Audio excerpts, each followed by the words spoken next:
So we're going to begin our time together today with a text from Matthew. It's in the little farther into past the Sermon on the Mount. When Jesus is faced with it, it's actually an interesting text because Jesus is faced with a difficulty here. And you're going to see when I read it what we're talking about. Chapter 12, verses 46 through 50. While he was still speaking, and anytime that happens in any text you're reading, I hope you get curious. Like, for example, what was he saying, right? What was he still speaking? And if you go right behind that, he's been actually talking about a number of issues. Among them, the sign of the kingdom of God. He has just been compared to Beelzebul. You might remember that episode. And then an unclean spirit had gone out of a person. And he has just talked about this reality of a kingdom that even allows for the unclean spirits to flee from us. And so while he was still speaking about these things to the crowds, his mother and his brothers were standing outside wanting to speak to him. Someone told him, "Look, your mother and your brothers are standing outside wanting to speak to you." But to the one who had told him this, Jesus replied, "Who is my mother and who are my brothers?" And pointing to his disciples, he said, "Here are my mother and my brothers. For whoever does the will of my Father in heaven is my brother and sister and mother." So today we continue on this conversation about practice of justice. I've actually begun to already kind of change my mind about some things from last week. So there's no telling what's going to happen this week. But we're going to be looking at a series of practices all relating to the idea of community. And community itself is one of the practices. And at the cornerstone of this kind of idea goes back to last week's idea of solidarity. It's actually something very simple, at least to me. And if you heard my sermon on Sunday, I hinted at this just a little bit, which is that I believe that we are called to live in community, and that our call to restoration, salvation, and healing is a call to restore our sense of oneness with the other and with others, and to live in community with one another in reflection of God's character, who is community, in Father, Son, and Holy Spirit, or in Creator, Sustainer, Redeemer. Whatever way you want to put it, the Christian tradition has from the very beginning believed that this God that we believe in is an expression of, it's one God, but whose expression is communal in nature in these persons of the so-called Trinity. And we can have a Trinitarian debate in another time. That's a separate class on theology.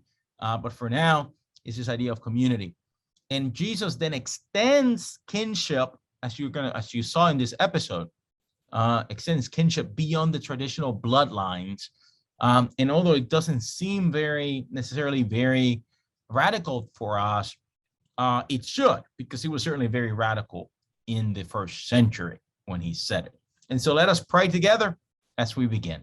God, we thank you that you're with us together. So stay with us as we study and learn and grow, and hope that you make us more like you as we walk into our world seeking justice for all people. Through Christ our Lord. Amen. All right, so community is a key to this understanding. And I'm going to go to one of my favorite authors, Gregory Boyle. If you haven't found Father Gregory Boyle, he is absolutely amazing. Gregory Boyle. He has a new book that just came out. He's the author of Tattoos on the Heart. But this one is called Barking to the Choir, the Power of Radical Kinship. And Father Gregory Boyle is a Jesuit who works with gangs in California. And he says this: for Jesus, the self that needs to die is the one that wants to be separate. This is the self that recoils from kinship with others and balks at union at every turn. It is the self that wants it all to remain private and think it prefers isolation to connection. We know that the early Christians believed that one Christian is no Christian. This larger sense of belonging to each other acknowledges that many are the things that connect us, And those things that divide are few and no match for kinship. And so at the cornerstone of our life together is an understanding that we belong to one another. So community is a key practice of our life together. And it requires practice, because for so long, if I may be so bold, and forgive me, I might be totally off base, but I believe that American society over time, I would say even Western society at large, has taught us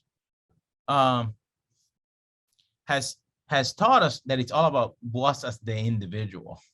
So individualism has been so primal in our culture making in the Western world that I would even venture to say that we might have forgotten what it's like to be community. And it really affects every aspect of our life.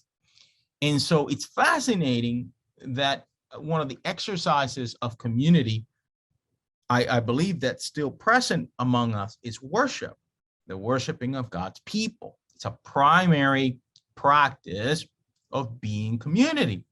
And yet everything that we learn is that actually worship is declining, right? So the practice of worship is declining in the United States. It's declining at very fast rates. And even although COVID has given a lot of us preachers an excuse to kind of camouflage that reality, the reality of it is that the decline in worship attendance was happening way before COVID ever came. And in some ways, for some of us, COVID has given us an excuse to not engage in public worship. I am not saying that public worship is the only expression of community that the church provides. We'll talk about that in just a second. I'm just mentioning one key aspect that has been pivotal throughout history: the gathering God's people on the Lord's Day for praise and worship and learning and fellowship and community. And if you notice, one of those things is being together across generations in a space for a period of time. When you begin to think about, for example, the development of what we might call youth and children's ministry didn't really begin in the United States till sometime in the 1920s. In fact, some writers actually put it closer to 1940, when the development of the high school happened in the United States. For 2,000 years, basically, minus, maybe 100 years now, 80 years, there was multi-generations who gathered for worship together. And I don't know about you, but I've served one of those churches long ago that had no place for the children. You know what we would do with the babies during worship, right? We would pass them from pew to pew, hoping that somebody in the congregation would quiet the child down, right? So that the parents wouldn't feel overwhelmed by the child.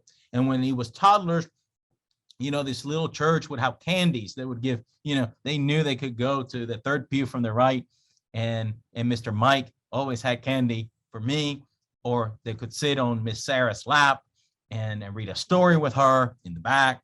And so that was, in some real sense, community. You were practicing community, and community is messy, and community is difficult, and community kind of pushes us, but worship becoming a primary way in which the people of God practice community across age, across time, generations, and those kinds of things. And so I think the Western approach at a highly individualized kind of community is really beginning to harm us in ways that we might not even yet comprehend.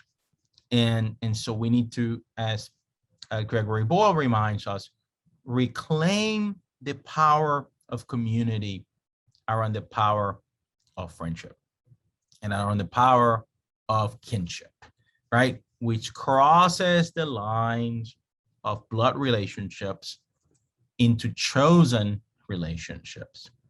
And I don't know about you, but I know over the years I've been a sojourner. So there is something here around community and place, which I want to also remind us of.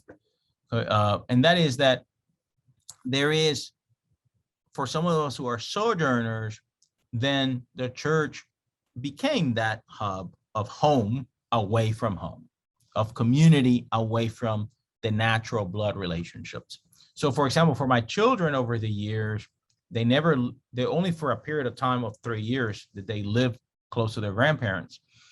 And so guess who their grandparents were? The church. The church had a lot of grandparents. And let me tell you, there's no children in their growing up years that were more spoiled than my children.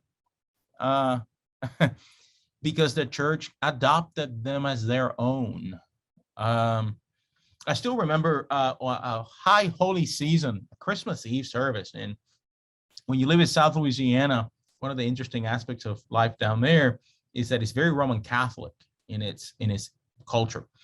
And so our little Methodist church that I pastored at the time on the suburbs of Baton Rouge, deeply shaped by Roman Catholic liturgy and spirituality. And so my being in that community was very priestly, and you still see pictures of me during that era. And I'm wearing vestments that a priest would wear and all those kind of things. I would do a full liturgy on Christmas Eve I would cant the Great Thanksgiving at table.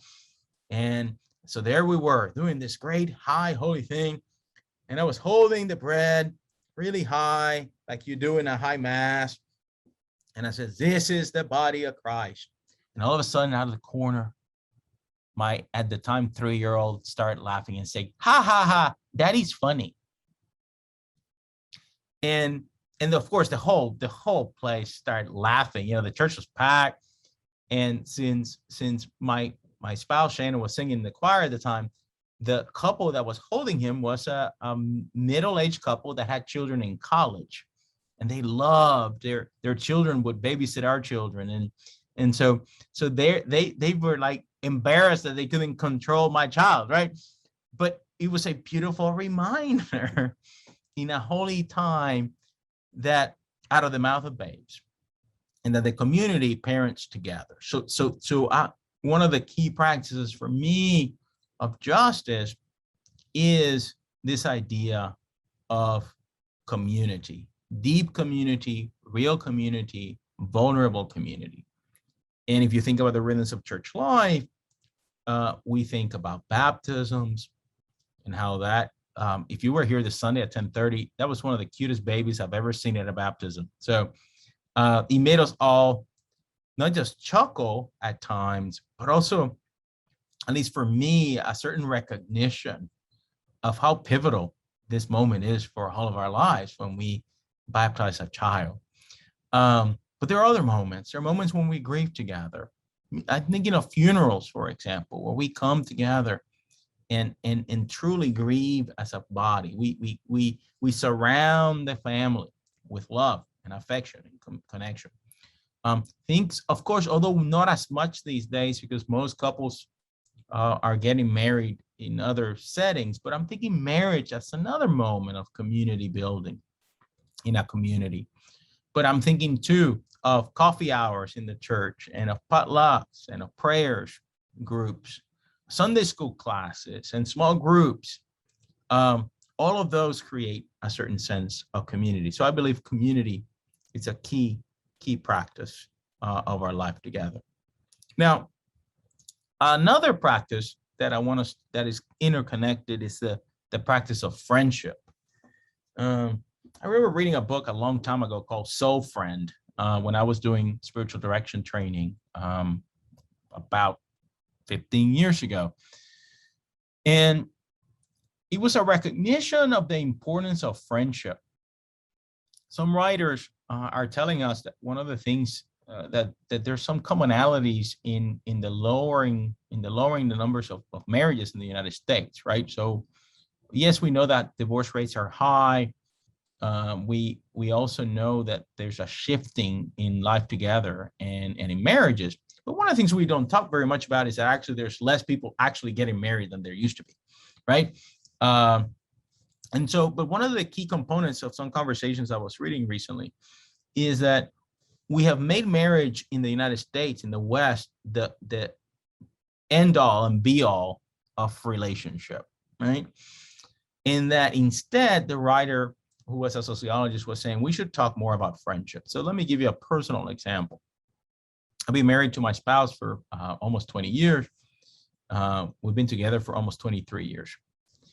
And yet our marriage has been sustained stronger because each of us has a friendship with someone that is a deep and intimate friendship. So my brother, and his name is Joshua Hale. You'll hear me talk about him over the years. We've known each other for 20 years, and he has been a brother. I mean, this is the guy that when I need anything, he's my first phone call. He's godfather to my children.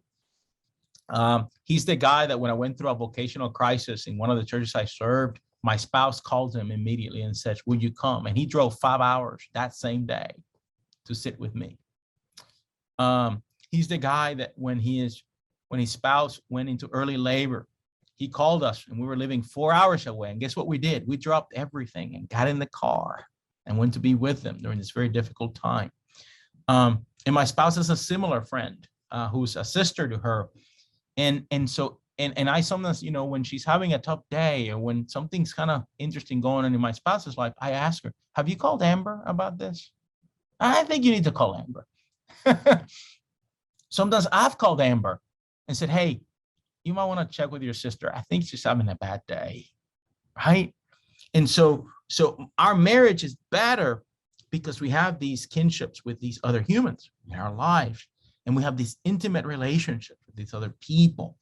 And so friendship is a key practice of justice for a variety of reasons. This is a great quote from Jesus when he says, "Now I call you friends," right? He looked at his disciples. "Now I'll call you friends." So now friendship requires, decision, right? To engage in friendship. It requires commitment to friendship. It requires an investment in relationships. It requires vulnerability. But imagine these holy friendships developing in a community. Imagine this holy friendship. I can't tell you how often my brother Josh has helped me remember that there's only one God and that I'm not it. And has helped me discern the Spirit about what the Spirit is up to in my life. He was one of the people in that group that I talked about last week who helped me discern whether I should come to Lincoln, Nebraska or not, in that clearness committee. And so he's also the one who tells me the truth even when it hurts out of love, right? So imagine if we, as we practice justice, encourage the practice of friendship, especially across difference, right? Especially across difference. And you can find, so I introduced him. He was actually visiting with me a few weeks ago. I brought him to the office with me and I introduced him as my brother. And Dr. Jim Keck looked at him and went, I said, "Oh, no, he's not Puerto Rican. Like, he's obviously not Puerto Rican, So we are very different from one another, had very different upbringings, right? He grew up in a very upper middle class family on the south side of Houston, very well-to-do family, went to a high-ranking high school, went to Rice University for college, and he's got this crazy Puerto Rican friend who's pretty scrappy, right? Working class family, a family that could, barely pay the bills, had to get whatever scholarship I could get to the college I went. I had to work, I didn't get to hang out at Rice for 4 years and do college things. I worked full time so that I could go to college. So we come from very different places, and yet this friendship has shaped both of us. So imagine us practicing friendship as a practice of justice in our communities. It's something that I think could really begin to open up ourselves to the other in real intimate ways. This goes back to the conversation last week around solidarity, where we reminded one another that the sociologists tell us that the majority of us don't have friendships with people that are different than us.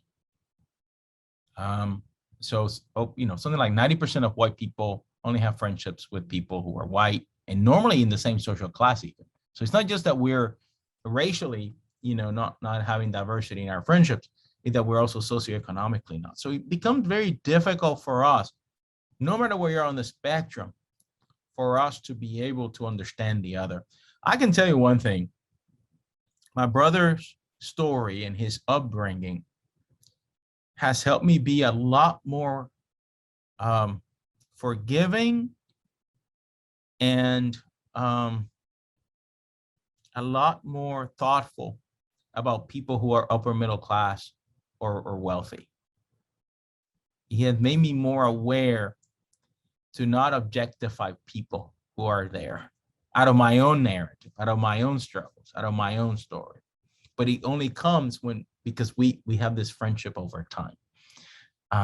So friendship as a practice of justice requires us to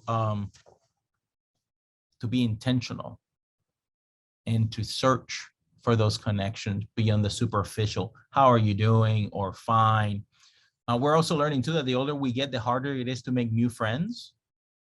So I think that's why it's so important for communities of faith like ours to provide opportunities for people to get to know one another. But we cannot make you, like, no matter how much, let's say I ask your pastor can introduce you to another human, but you have to then take that introduction and do something with it. And so we have to make a decision that we're going to open our hearts to new people. And as a sojourner, I can tell you, I've moved on average every 3 years. And every 3 years we start over. And it's very hard for us to begin a new social network, right? Because we're like, oh my gosh, we just started these friendships. We made these friendships and now we got to let those go and start over. But in every place, when we have actually opened our hearts to those possibilities, our lives have been enriched. We have become a better people because we've opened our hearts to the possibilities of friendship and connection in whatever place we are. So as we get older, we actually have to become more intentional about friendship making because it's harder. It's just harder. We find ourselves more isolated. We get in our little bubbles, even in the workplace, in the marketplace. And so we have to kind of be much more aware of that and seek those friendships across with people. And can I also say that maybe some of us would benefit from friendships across our generational divide? We tend to get a little stuck in our age groups. Right now, I'm really appreciating friendships and connections with folks who have, for example, our oldest is about to graduate from high school. So we're really kind of enjoying connecting with people who have kids in late college and early young adulthood because they're giving us some sense of what parenting adults looks like. We're also enjoying getting to know people who are single because our friendships have been so focused on other married people. So kind of connecting with folks who are single, just to learn about their life. And I think also thinking across generations is something that is helpful in a variety of ways. Again, friendship, not mentoring, that's a different relationship, but real friendship. So friendship, there's a mutuality in friendship. And I think sometimes at least I find when I'm trying to engage with someone who's older than me, the tendency is even subtly, it's mentor-like. It's like, you're young and I want to teach you something. One of the things I appreciate about my spiritual director, for example, she's a lay woman who's now in her early 70s, is that though we began in a very mentoring kind of experience together about 15 years ago, 15 years later, we have truly a holy friendship. There's this mutuality in our relationship, and we come together, and she, as a spiritual director, really is my spiritual friend and my companion. So something for you to think about as you kind of seek to practice friendship. Well, the next practice is something that's been on my mind a lot. It's neighboring and hospitality. Neighboring, hospitality. Those two I'm going to put next to one another together. Neighboring and hospitality. And here I'm going to go to a few places to kind of think about this together with you. One of them is a great little book called The Ethics of Encounter by Marcus Mescher. The Ethics of Encounter, Christian Neighbor Love as a Practice of Solidarity. Okay. So if you're a geeky book person, today's your day. I'm telling you, today's your day. And so Marcus Mescher says, communities, on the other hand, forge belongingness through openness and affection, creativity and generosity, cooperation and healing, forgiveness and patience, trust and freedom. Communities combat complacency and fight becoming closed off when its members become more sensitive and vulnerable, even dependent upon one another. So neighboring is a practice of interdependence. Neighboring and hospitality are practices of interdependence. Here's another quote about that idea of vulnerability. And this one comes from another great book. This one really is kind of, this is kind of what I call fire. Right? This is the kind of book that kind of shakes you. It's called Community by Peter Block. Some of you might have read it at some point in your graduate studies. And Peter says, without a willingness to be accountable for our part in creating a strong and connected community, our desires to reduce suffering and increase happiness in the world become infinitely more difficult to fulfill. So we need to be accountable for our part in creating a strong and connected community, right? And so neighboring helps us create a strong connected community. Now, neighboring is difficult. Neighboring is not just about connection and friendship, but it's also about place, right? So when I stand at the corner of 23rd and A and I look out, those are my neighbors. Now, my neighbors are interesting. I'm sure I'm interesting to my neighbors too. They're very diverse. We live in different kind of places. We live in apartment complexes and we live in old homes. We live in halfway houses and in group homes. We live in the kind of ups and downs of life together. At times, A Street gets really noisy and busy. Cars go out down that street very fast. At times, there's some characters that I've gotten to know that honestly, at first glance, look a little weird and maybe even dangerous to natural sensibilities. And yet they're just our neighbors. Some of them have mental illness and they love to just roam the A Street up and down at weird times of the day or night. And so neighboring requires a certain sense of place and time and connection and vulnerability. And hospitality then becomes the practice that actually grows neighborliness. Hospitality is part of the practice that grows neighborliness. And if you go to the New Testament, one of the things the Apostle Paul reminds us often is to not neglect our hospitality towards whom? Towards strangers. And that we should welcome strangers as we welcome Christ. And I don't know about you, but that scares me.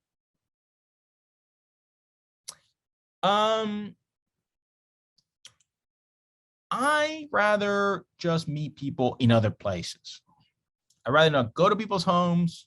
I'd rather not have anyone come to mine. I mean, if I'm honest.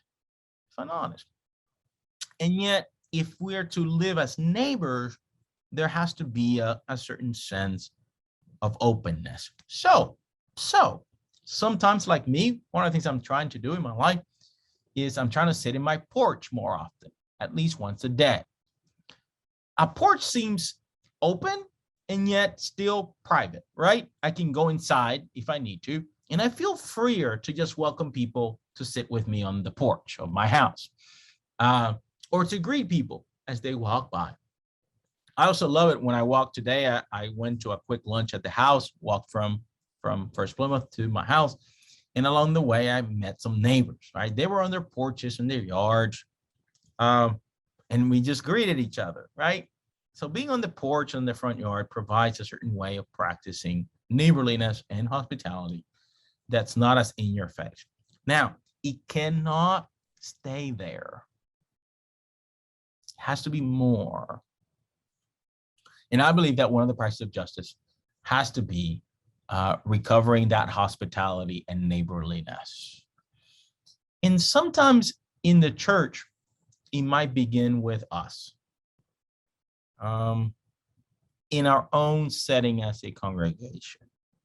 How are we meeting our neighbors together? How are they meeting us? In my previous congregation, I've been there in that site. I've been in that community since 1909. I've been on that site since 1956. And one day I have been there a few months, and I stood at the corner of the block, and I asked one of the leaders who'd been there for 60 years, been part of that congregation for 60 years. I said, who lives right there? And they're like, oh, Pastor Juan, I know the family has been there since I've been coming. I said, so for over 50 years, you know, this family has been in that corner. Yes. Okay. Who are they? I have no idea. Well, what about the person across the street from there? What about that couple? Oh, yeah, that lady's been there a long time too. Oh, they have. Yes, it's a single lady, older adult. Okay. And as far as I know, she's been here since we started coming to this church. Oh, yes. Well, who is she? Well, I don't know. You get my drift, right? None of the leaders of this congregation, most of whom have been in that congregation at least 30 years, knew any of the immediate neighbors surrounding their church. None. They had lost connection with their neighborhood, right?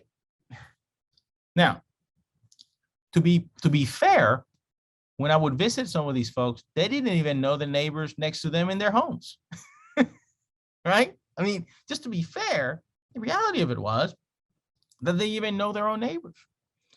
And so part of the practice of justice has to be to recover neighborliness through a practice of hospitality. So folks, this week, I don't mean to give you an assignment, but I'm going to anyway. What would it look like for you to knock on your neighbor's door and just meet them if you don't know them? If you know them, what would it look like to get curious? Now, curious doesn't mean nosy, right? Two different things. Get curious. Wonder about them. Get to know them a little more deeply. Start slow. Start with questions. Turn to wonder and see what happens. And begin to each encounter. One of the things that Jesus tells us is that when you encounter the stranger, you encounter Christ. So often when I get a little nervous, I kind of psych myself up a little bit and I say to myself, I wonder if this is Jesus who's come to visit me. Just curious. Often down A Street, I ask myself a lot. Because again, due to the nature of we have a few group homes about a block away from our house, folks with mental illness tend to be kind of coming in and out, right, down our street. So when I greet some folks, it's just different. And so I wonder if Jesus is coming to visit when I encounter this person around me. So neighborliness and hospitality are key practices of justice. They awaken our imaginations. They help us see the plight of the other, but it's impossible to see it unless we allow ourselves the room to get to know them, to practice it. And it begins very small. So begin with where you live. And it's, oh, Pastor Juan, I know my neighbor, very well. Okay, get to know another neighbor. Now, remember what Jesus told us, right? You're not responsible for the result. I'm not inviting you to force yourself into the house of someone else. That will be trespassing, and that will be not good. So if the neighbor doesn't respond, fine, go meet the other one, right? Just move on, as Jesus told us. But let's be more aware of that hospitality piece. I think it will be very important. And then lastly, as we have about 10 to 15 minutes left of lecture, a little less than that, and then some questions, I want to introduce you to another practice of community, practice of justice. And that's what I call reconciliation and peace building. Reconciliation and peace building. And I think it's important for us to think about this more deeply. And it's something that, because again, where two or three are gathered together, there are issues and problems. And here I'm thankful for Desmond Tutu. And I think I've quoted his work before, and I will continue to. It's changed my life. His book called The Book of Forgiving, where he introduces us to the idea of forgiveness and reconciliation as a key practice of our life together. And I'm going to see if I can share this content with you. Oh, okay. Well, thank you. Hold on one second. I got to make myself a co-host on my little machine here so that I can share something with you. Co-host. Very nice. Oh, awesome. All right. So he talks about the importance of, let's see, there you are. Can you see the screen? Yeah. All right. So he talks about the importance of the forgiveness cycle. And he calls it the Fourfold Path. And then the revenge cycle. Here's the thing. We are going to harm one another. We're going to experience harm and hurt and loss. That's what happens when we live life together in community. The question becomes, out of the pain that we suffer, what do we do?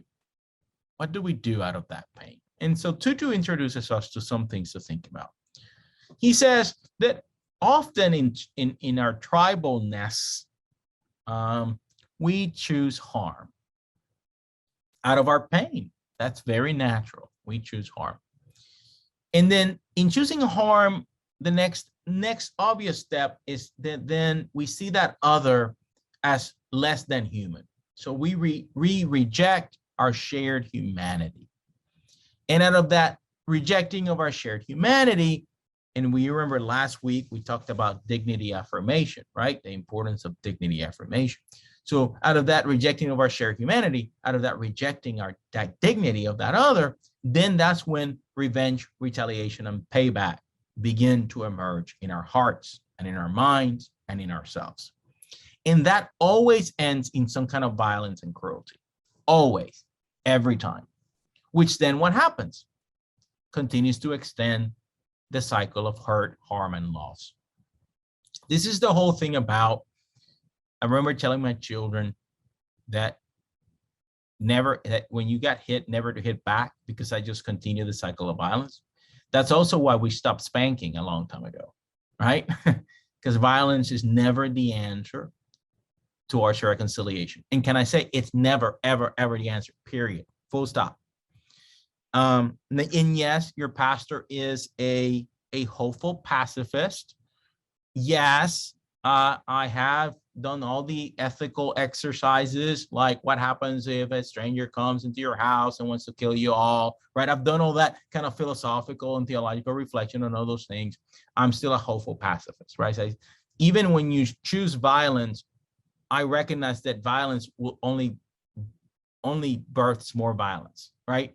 Even when I find myself in a situation like in just war theory, where they kind of put you in a corner and say, well, what if that's the only choice? Well, that might be the only choice, but I do not act as if that choosing of violence is going to actually bring peace. It never does. It might bring a temporary ceasing of animosity, but long-term, it continues the pattern of violence. Remember the war that would end all wars? in our history?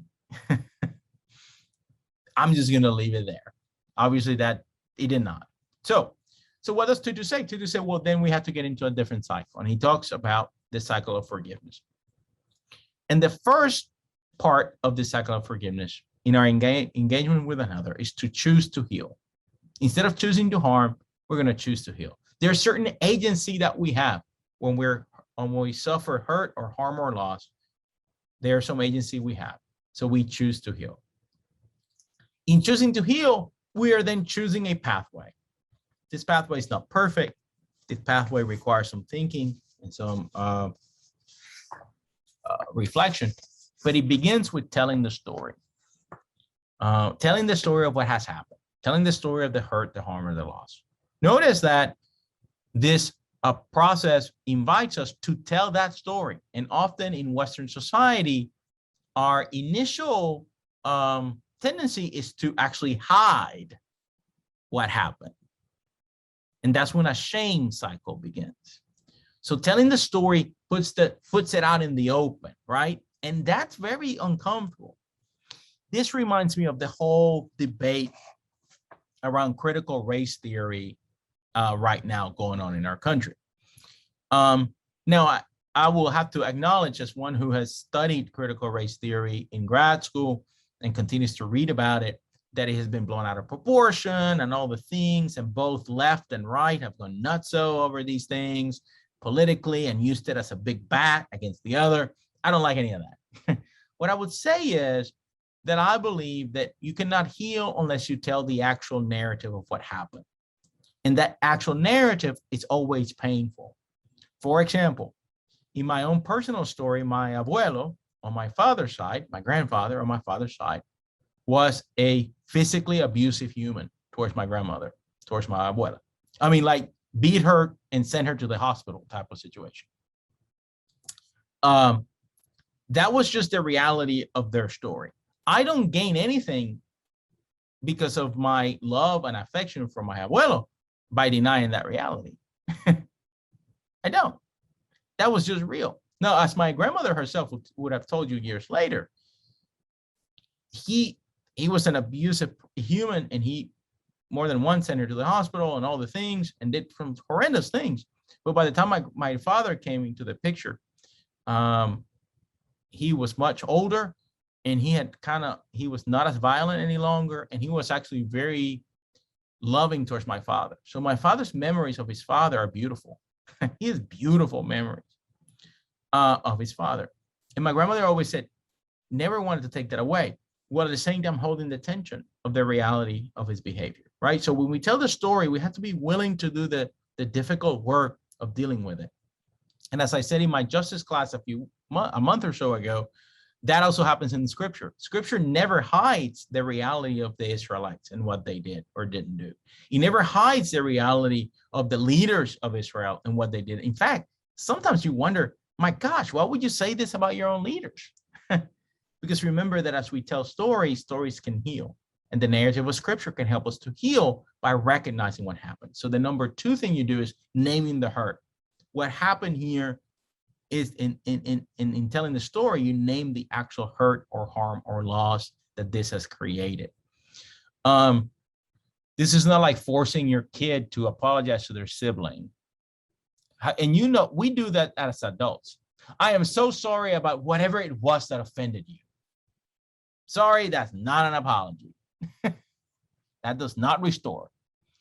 What restore is the actual naming of the hurt. I am so sorry that out of my own pain and my own anger, I called you names and I dehumanized you. Would you forgive me? Right? Naming the hurt, naming the harm, naming the loss, followed by a re-recognition of our shared humanity. So one of the kind of controversial things Tutu says here is that he does not believe, even in the most horrendous of circumstances, that we should call someone who does evil an animal, right, or a monster, because he believes that actually further dehumanizes the individual and removes the agency that they have to do different, right? So that's something for us to kind of think about. So in granting forgiveness, we're humanizing that other, recognizing their agency. And of course, Tutu says that we actually forgive not for the other, but for ourselves to heal our own hearts, right? Now, I love Tutu here even more because he believes that forgiveness does not mean that you renew their relationship. It could mean that, but it doesn't automatically mean that. For example, in a situation where renewing the relationship means that you're going to continue to be in some ways harmed, like let's say in a violence kind of situation, then the best thing you can do is to release their relationship. So forgiveness doesn't automatically mean renewal or reconciliation in the way we normally think of it, but it means also the possibility that we need to release the relationship, let it go, and moving forward into the future. And so I believe at our cornerstone, and here I'm going to share a quote from actually Howard Thurman in one of his great books called The Search for Common Ground. And I'm going to end this. Search for Common Ground, Howard Thurman. He says, an alarm will spread throughout the community that is being felt and slowly realized that community cannot feed for long on itself, can only flourish where always the boundaries are giving way to the coming of others from beyond them, unknown and undiscovered brothers. And so as we practice community and hospitality and neighboring and friendship and reconciliation and peace building, we are opening our imaginations to the possibility of the other every single time. Sometimes the other in forgiveness and reconciliation is one that we have known before, but that needs to be restored, right? And sometimes the other is truly another in our communities for whatever the reason. But at the cornerstone of these practices of justice is a certain recognition of our need to live life together in community, even when it's difficult, and to practice it over time in friendship, in kinship, in reconciliation, in hospitality, in peace building. And it requires attention. And it requires us to keep one another accountable to that work together. And that's why groups like this are so important, because I think we can help one another practice community over time. So I have about 10 minutes left in our class together. So I'm going to open it up. We are small enough that we can hear one another. So if you have questions or comments, let's go. Let's hear them. Anything struck you today, maybe in a little different way, or any questions for me of clarification?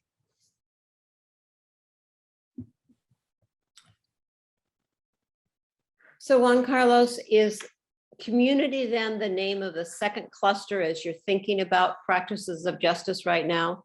Yeah, I would call that. And reconciliation is one of the practices under community? It is to me as I'm playing with this idea. Yes. I understand playing with ideas. Okay. Thank you.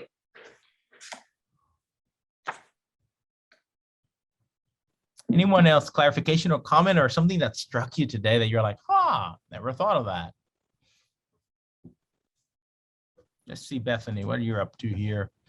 Bethany says, I was thinking about how my neighbor asked for my help making quotes for her children out of their t-shirts and how I might be able to use that time to get to know her better. Yeah, absolutely. Yeah, neighboring. I love that.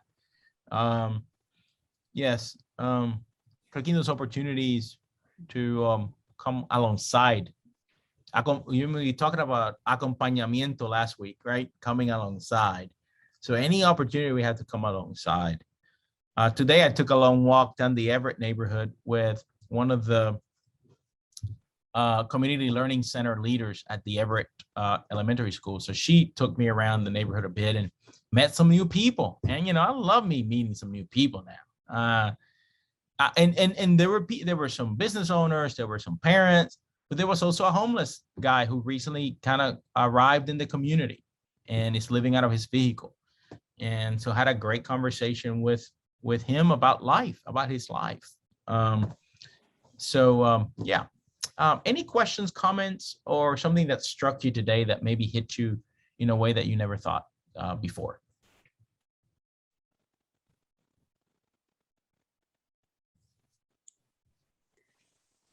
just an observation that you are an excellent example.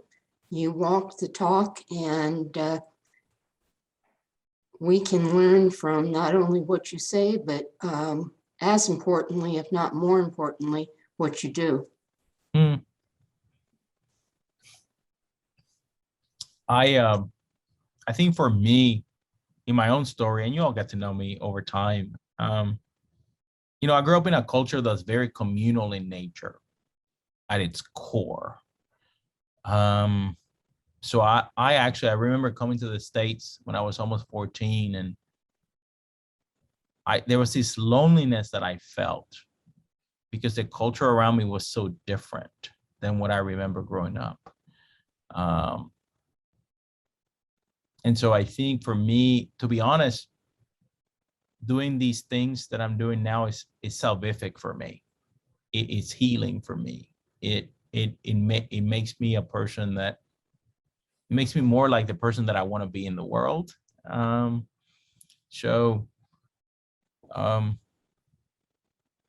I wonder, like, for me, sometimes I wonder, like, why would we want to live differently than in a more communal way? This is me, and I'm struggling with that a little bit myself, because I know that we live in a very private, very individualistic, very personal type of culture.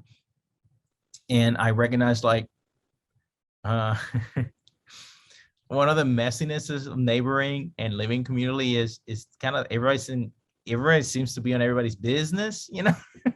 I mean, so there's some aspects of that are very messy. I'm still amazed when I talk to my mother and listen to what's happening in Puerto Rico with my aunts and my uncles and my cousins, and they all are like, it's all kind of messy, you know. But in that messiness, there is community and support and love, and so I recognize some of the tensions that a lot of times in Anglo culture tends to be a lot more privatized. So anyways, yeah, and those are just generalizations, of course. Is this helpful? Like, you know, we're creating a framework that's I know pretty, it's like we're trying to squeeze a lot of information in 3 weeks, but that's just the nature of this thing. I'm still teasing it out in my head. But has this been helpful to this point? I think this has been very helpful. And I think that even though our culture is kind of a privatized, somewhat isolated, individualized culture, I think there's a real hunger for community within our culture. You know, we've gotten online, we've gotten we might have 1,000 Facebook friends and maybe 2 real friends.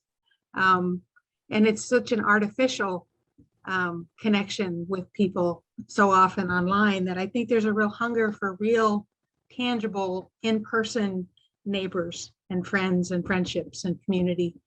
And what I enjoy about the two in this 3-part series so far is that you inspire us with simple, practical, inspiring things to do just in your day-to-day life. It doesn't have to be rocket science.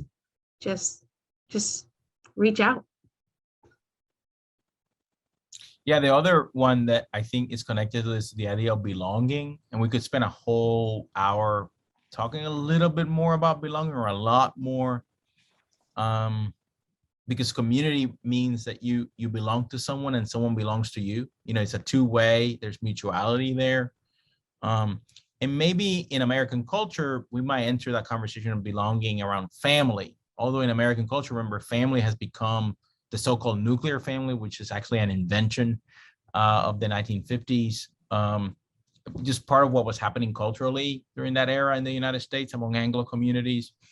But to talk about belonging and family might be another kind of way to think about community. You know, it's like you belong to something, but also someone belongs to you, and there's this interconnectedness that is there when that happens.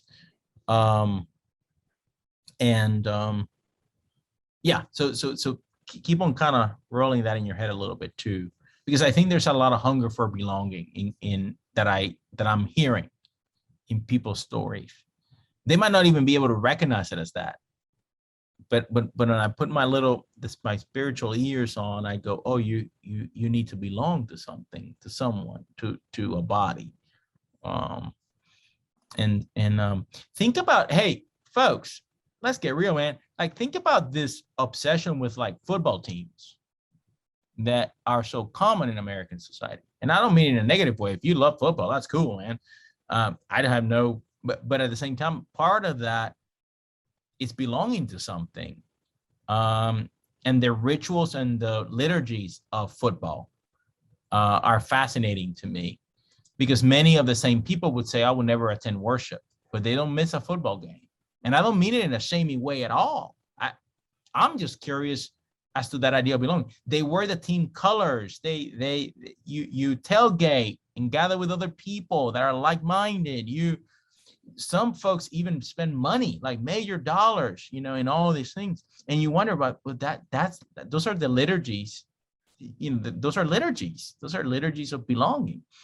It just so happens to not be liturgies that are connected to faith community or to faith. So that's another thing. Okay, this is a good question. I love this question. How do you and then we'll go. How do you differentiate between messy community and unhealthy enmeshment? I love that. It is a little large, but let me say this just real quick. Healthy community affirms, respects boundaries. Healthy community is generative. It's life-giving. And emotional enmeshment actually is the opposite of those things. Now, they can seem pretty similar emotionally, right? But enmeshment, for example, violates boundaries constantly. Enmeshment tends to also not be mutual. There's no mutuality. So there's in enmeshment, there's a power differential that is created.